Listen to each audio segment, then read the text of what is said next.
Hai nong bwskango ma phaijokwa tini hinkhe ang multi directional parenting no tui kisa kok sanai puila chwng multi directional parenting tamo kisa bujilai no multi directional parenting abo hinkhe kaisa jemon romni example kaisa buphang no malik kwngma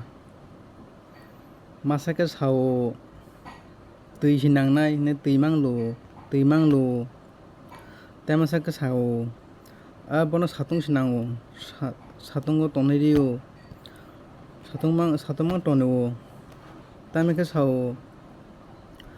bono satung nangya bono bithi simarnai bithi mangru abo haikhe buphang tamungnai buphang thwima thanai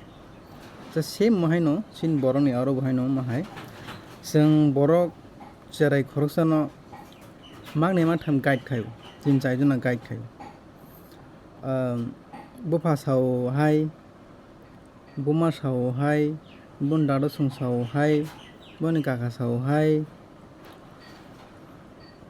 amake cherai ni bokhorogo frustration habui thango hinkhe kunu samungo samung khainani bagui bwkha fai wngthang abono multi directional parenting hinkhe chwng haini bagui amo haikhe samung khaiyawi chwng joto miliwi kaisa khe bobosa abo haikhe khlaina nango chwng hinkhe amswng wngkha tini bagui jotono no hambai।